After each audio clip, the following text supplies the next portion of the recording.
going to be covering this. Is actually the first time I'm covering this topic. I've talked about communication and influence quite a bit, but not specifically this topic. I think, and the reason why I want to talk about this topic is how much it comes up, not just divorce or something like that, but I kind of made the topic to be three causes of divorce, but I'm also talking about three causes of divorce and unhappy marriages.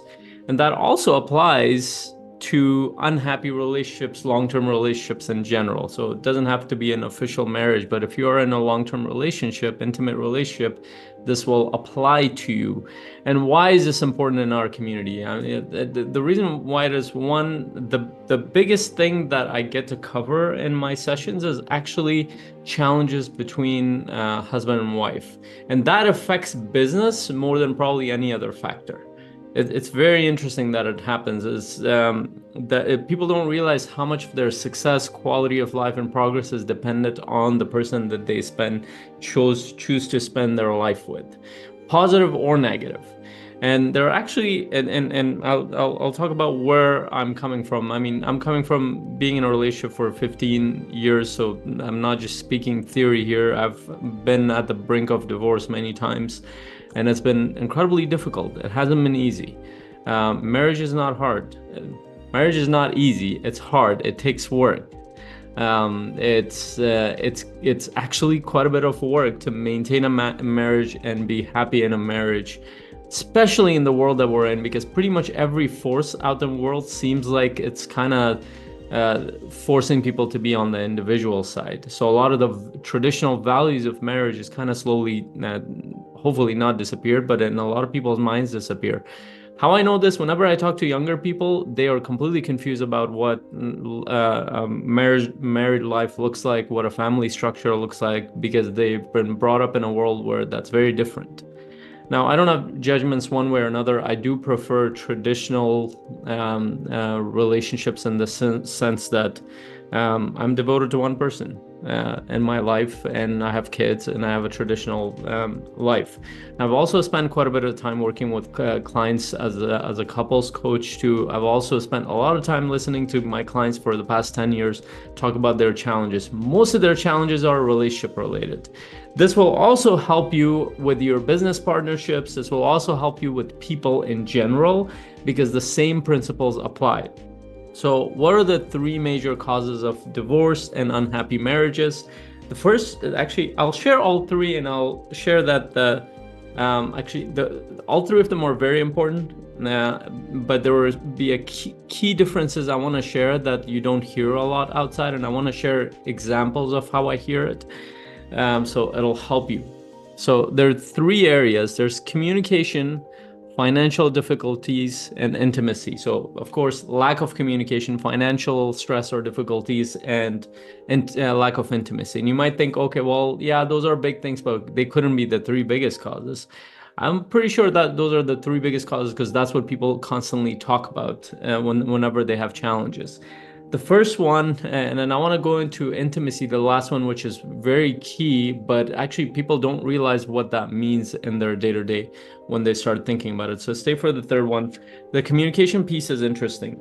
So what is communication? First of all, most people don't even know what communication is. Most of the time we think that communication is talking. It actually isn't. A very small part of communication is actually talking. Like if you actually look into how communication works, it's about 7 to 8% of it is like verbal. Most of it is visual, body language, and emotional in nature. So how does that show up? Why does that affect divorce rate? Why does that affect how people talk to each other? Or why does that affect how people feel around each other? Well, here's what happens. In a given relationship, when you get into a new relationship, one of the first things you do is actually you start talking about after you get to know each other a little bit, once you become serious, you start thinking about long-term vision and values. You start asking the other person what their values are. Now, you won't put it like that, but you assess them based on their values. You assess them based on their plan long-term, what they want out of life. Do they want kids? Do they want a business? Do they want this, that, and the other? You also assess them based on short-term needs and emotions, how their emotions come up and what their needs might be, and can you meet them? Now, this is very intuitive. Any person who gets into a relationship, they kind of look out for these kind of things. Okay, what does this person want long term? Like, does this person want a very successful partner? Does this person want a businessman or woman? Does this person want a wife who's at home with the kids? Does this person want them to work together and kind of build a common income? Whatever that looks like. You're assessing the other person. Now, after you go through that first piece of the marriage, or not relationship, and then you decide, you know what, I'm going to be with this person. You decide. Guess what happens? Those things about long-term vision, values, needs, they completely disappear. Now you're in the same home, you kind of do your own things.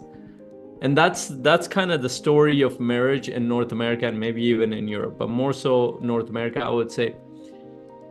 Because the culture is set up like that. Everybody is busy and they kind of do their own things. So what ends up happening is, over time, people don't have the time and energy for actual communication. And actual communication is actually understanding, are you still aligned long term? Do you still hold the same values? Have you shifted or changed? What do you feel on a day-to-day basis? What your needs are, and have they shifted or changed? The only way to know that is if you actually spend time with each other, not being around each other, actually spend time with each other. So we know that there are studies, the two types of studies that come up is, if people don't know, if communication is poor in a relationship, there's a good 50% chance that you're going to go towards divorce. I think that was the Gottman Institute that did that. And then another type of research, let me see if I remember that one.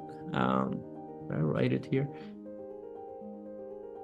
There's a 50% chance that people go towards divorce if the communication is poor. There was one other one, it'll come back to me, but the point here is that, how do you communicate with your significant other? Do you still revise your vision consistently? Not by saying, oh, let's talk about our vision, but talking about like what we're creating, what we're doing, spending time with each other, being present with each other, seeing the other person. So this is a common thing that a lot of people who are in longer term relationship, they will pass by each other at their own home. They won't notice each other's faces.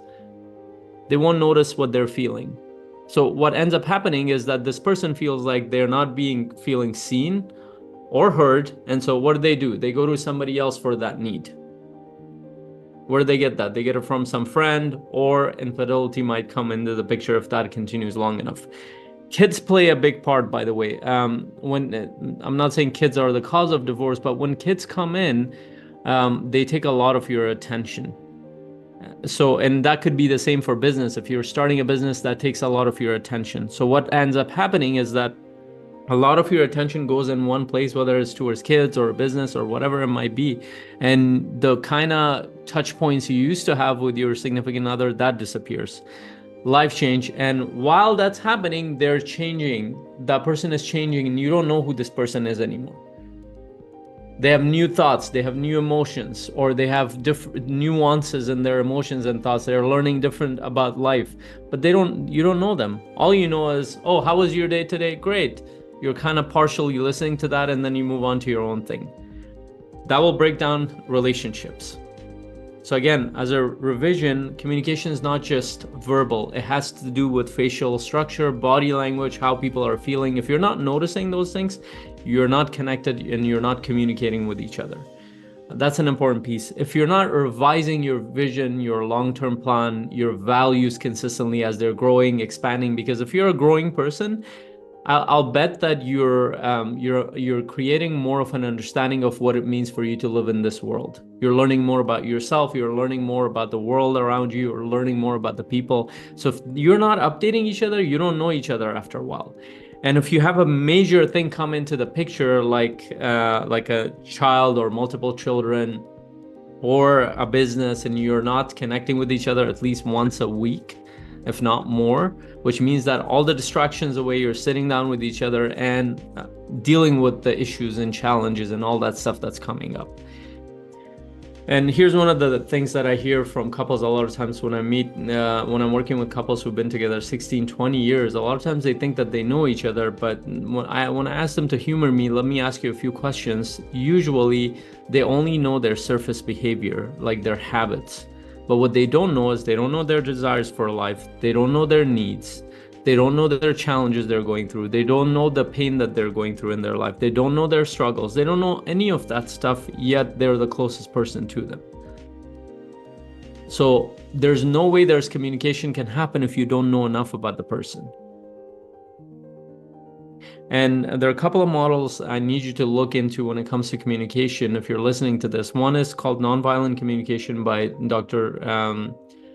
Rosenberg, Marshall Rosenberg. The other one is the Gottman process. It's in the book, The 7 Principles for Making Marriage Work. Those two are really good models to think through. And there are other books such as The 5 Love Languages, which is much more popular in the modern culture. Look into them and start thinking about how, like, it gives you a reference. And remember that whatever you know about your relationship, it comes from the relationships that you were in, primarily your home.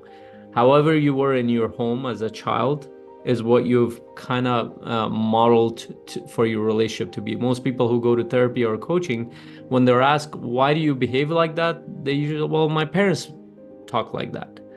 Or this is just what I know. Because that's the only thing they know. They haven't expanded their knowledge of what works. They don't know the details. The other piece of it is financial stress.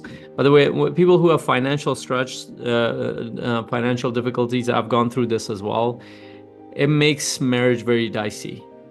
And this could also be, you could be in a great financial situation, but risks with money, that could bring financial stress, like business risks. I'm not saying not to take it. I take risks all the time, but manage that with each other. Depending on, for example, I take care of most of the finances in my home. My wife we talk about it, but she's not as involved because her role is different and we're a little bit more traditional.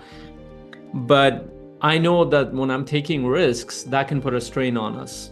And I need to communicate that a little bit, which means that she needs to know what I'm going through. If she doesn't know if I'm taking a risk in business or there are things happening that are difficult to deal with right now, she will see that in my body language, but she won't know what it means until I talk about it. So it goes back to communication, but financial stress is one of the biggest driver of all sorts of stressors. Whether it's in business or related to your mortgage or related to bills or related to inflation, whatever it might be, find a way to talk to the other person or communicate in a way where they understand what your challenges are. They don't need to solve your problem, your intimate other. They just need to understand so they can be there for you. What ends up happening when people have these kind of things, they kind of go in their own corner and they get more detached, they get more stressed. And when the other person is trying to help, they get more annoyed, they get more angry, they get more not understood. And then this person doesn't know how to help, and then that creates a rift between the two people. By the way, this could show up in your business as well, because that's a big determining factor in businesses. If you're with your business partner, if you guys are not discussing this stuff, if you're not tracking these, if you're not sharing how this is affecting you, it will affect things, the partnership, quite a bit. The last one, this is, I said it's really important. This is emotional intimacy. I've written lack of physical and emotional intimacy. That's more of an effect of not understanding each other, not knowing each other's needs, not knowing how to support each other, not knowing how the other person's world works. The effect of that happens is lack of physical and emotional intimacy. On the one side, one person might feel like I'm not feeling seen, heard, or understood, and they detach. The other side might say, I'm not getting anything physical, so I'll detach. Either way, it leads to very negative situations. But you're both on the same team.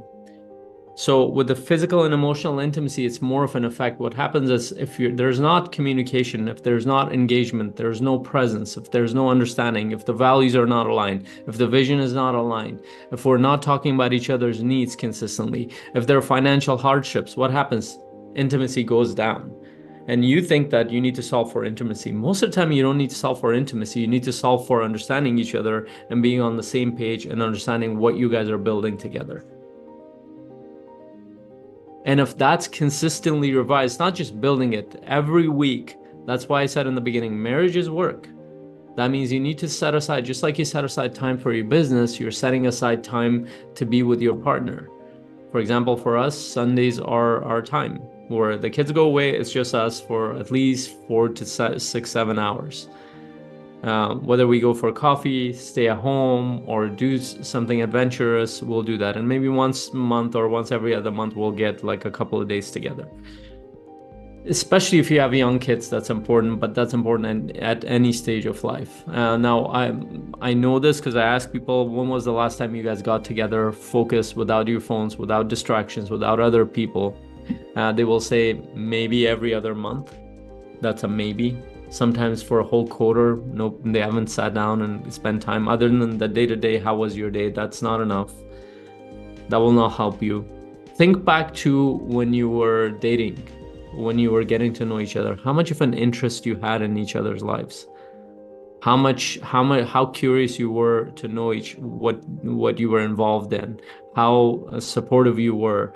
And yes, biology plays a role in there, and we have a heightened motivation to do that at that time.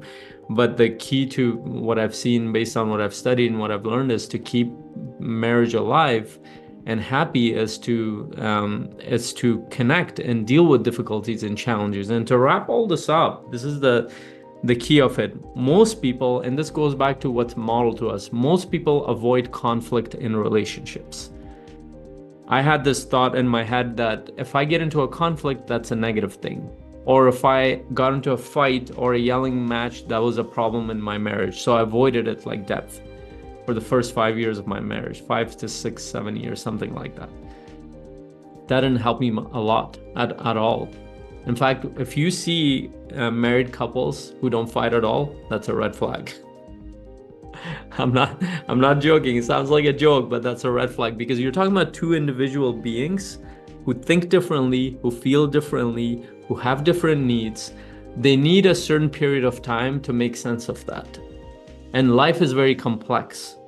There are financial challenges, business challenges, kids challenges, health challenges, family challenges. There is no way there will not be conflict. If you have not argued with your business partner, that's a problem. If you have not disagreed with your business partner, that's a problem. Why? Because there will always be differences, and your job as a human being is to make sense of it and make it work with each other. And that requires you to deal with challenges. What ends up happening, fast forward a marriage 16, 20 years out, when you ask couples, like those who stayed together, many couples won't even stay. Those who stayed together, when you ask them, how do you feel about each other if you were to rate your relationship? They will kind of rate it at around 7, because that's a safe number to pick. But when you dig deeper, you find out that they lost the intimacy a long time ago. If I asked them, it was like 10 years ago. And this is when they start to come up with weird solutions. They will come up with, oh, you know what, maybe I need a lot of time on my own. Maybe I need to travel. Maybe we need to try different kinds of couples arrangements. People try, I don't have judgments around it, but people try all sorts of arrangements with being intimate with other couples or with other people just because they're struggling in their relationship, which means that they don't understand what this person's needs are. They see that there's an intimate challenge, so they start trying other things. Or in some cases, they don't even know each other. They just live their separate lives like roommates. They bring up a bunch of kids together. And then about 20 years later, they're like, I don't even know this person. Especially when the kids disappear and their focus is not kids anymore. All of a sudden, they don't know why they spent 10, 15 years with this person. Now, the reason why I'm sharing all this is that you can actually catch these red flags. I actually look for these red flags. I look for communication challenges. I look for financial challenges and stressors that affect people. I look for intimacy challenges, physical or emotional or both. Those are usually red flags that something is off. And if you catch it fast enough, you can figure it out. But a lot of people usually not even figure it out. They realize this when it's not. Many times you can recover from it, but and sometimes it's too late. There's been 10 years of not knowing each other, not being with each other, and it's a hurdle to go through. But if you are in a place where you're rebuilding your relationship, these 3 key points are important. How you communicate, connect with each other, how you understand each other's needs, how you understand each other's path forward, how you can support each other, how you can support each other financially so that strain is not there. And third, how you can build intimacy by getting to know each other. Like I said, that's more of an effect than the actual thing. And you can also talk about your needs. Okay, what are your physical needs? What are your emotional needs? How can you move that forward? And that's one of the other things. A lot of people are uncomfortable talking about these things, which goes back to start dealing with challenges and issues. Ask yourself, is there anything that I've been avoiding to deal with in my relationship? Is there any topic that I've been brought up that I'm thinking and feeling, but I'm not bringing it up? Are there areas where I feel uncomfortable or angry or frustrated, but I haven't brought it up to my intimate partner? And this also applies to, minus the physical intimacy part, it applies to your business partner as well. Unless you're also business partners with your wife or husband, in which case that might be the case too.